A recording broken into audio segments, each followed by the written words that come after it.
Welcome to Nasdaq Trade Talks. I'm Jill Malandrino, global markets reporter at Nasdaq. Joining me at the market site in Times Square, New York City, we have Pierre Debbas. He is managing partner at Romer Debbas. We're going to take a look at broker fees being banned in New York City. How's that going to impact real estate and the local economy? It's great to have you with us, as always. And when I saw this hit the news last Thursday, I thought of you guys right away. This is pretty big news for anyone who has rented. What's the impact to landlords, to brokers, to renters? Yeah, this one took the real estate market by surprise. We've had in the last 8 to 12 months the most sweeping changes in rent regulation for New York City real estate, as well as the broker commission that just got passed earlier in the month.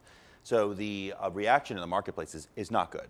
People are very concerned with how this will have an economic impact on landlords, also tenants as well as brokers. The interesting thing is about the tenants, if you start there, everybody thinks that by having the landlord have to pay the broker's commission moving forward, it'll make New York City real estate more accessible for tenants. And the flaw in the logic is that landlords are really going to get to their bottom number, their bottom line regardless. And I can tell you now from handling a few leases in our office in the last week, all the landlords did was increase the rent to offset for the difference. The tenants weren't that concerned. At the end of the day, it's net the same to them. So moving forward, I don't think it's going to provide that level of accessibility that state legislatures were aiming for. I think at the end of the day, it's going to just result in increased rents. Right, because I remember you explained to us last time you were on that with commercial leasing, landlords and the banks, they have to have a certain amount that come in order to get that lease, right? Isn't that correct? Yeah, absolutely.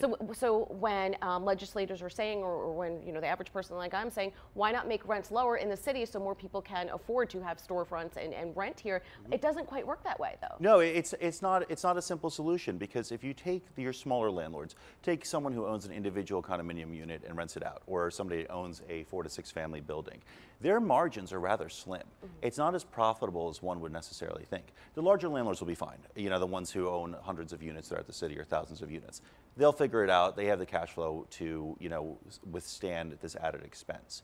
So I think that you're going to start seeing the smaller landlords, we're already seeing money leave New York City as a result of all these sweeping changes. That's already taking place. And the lower the margins get, it's not as simple as just pricing is reduced. It's going to be a matter of capital leaving the city. What happens to the brokers? Well, what's going to happen to brokers, the interesting thing is about brokers, when you have social media and reality TV, everybody's portraying them as making exorbitant sums of money. And the Real Estate Board of New York had a great stat last week. Your average New York City broker makes $50,000 a year. Not that that's not a small sum of money, but at the end of the day, it's not the exorbitant sum of wealth that is necessarily perceived by the public. Like billion-dollar brokers and what you see on TV. Exactly. $50,000, they pay their own health insurance, they have no benefits, the cost of marketing. I mean, it's a lot for them to take on. So in enacting this law where the landlord has to pay for all the broker's commission, what's this going to result in? It's going to result, quite frankly, in a loss of a lot of jobs. I can only imagine the volume of brokers that will have to look for different careers. Landlords are going to use online platforms to market their properties. They're not going to use brokers in the same manner that they are now. So the online platforms may benefit from this, but at the end of the day, it'll create a loss of jobs, and it'll be, I think, in the long term, very detrimental for the market. Yeah, I mean, this doesn't sound like it's going to help the New York economy at all, or it's not going to change anything for tenants. They're still going to be spending, if not more money, and then it's job loss. That's the thing. Who does it benefit? When you ask really who does it benefit, I get the intent was to benefit the tenants, but I don't think that that's practical. I think the landlords are going to have an added expense. They're going to try to increase the rents to offset that. They may not, so that's a loss of income tax revenue for the state. Property values will definitely decline. That's going to be a loss of property tax revenue for the state, and jobs will be lost in the brokerage community. So I really don't see who wins at all through the passing of this law. Do you think that there could be any reversal or an alternative to this law? Well, right now, today, exactly, there's a huge group of real estate brokers who went up to Albany to lobby with the state.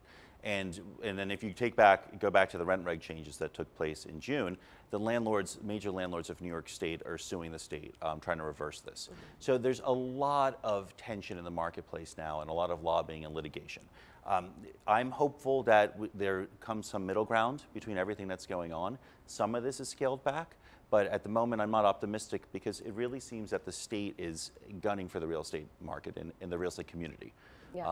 Across the board, and it doesn't seem like there's talks right now of regulating free market tenants and free market leases. then how are they free market if they're government regulated? What about the New York City real estate market overall? Is it declining from 2018, 2019? Has it recovered? No, it's definitely declined. If you look at the investment sales in a multifamily market, prices have gone down about 25% since the rent reg changes were passed.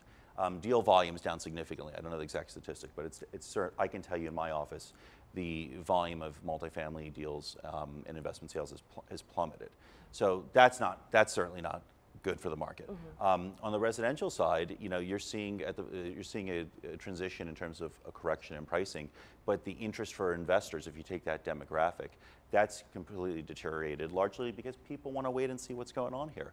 We have too many changes taking place at once, and they're of quite drastic measures. So if you're an investor, you're going to take the conservative approach and wait on the sidelines to see how this unfolds. All right. Thank you, as always, for joining us at MarketSite. And thank you for joining me on Trade Talks. I'm Jill Malandrino, Global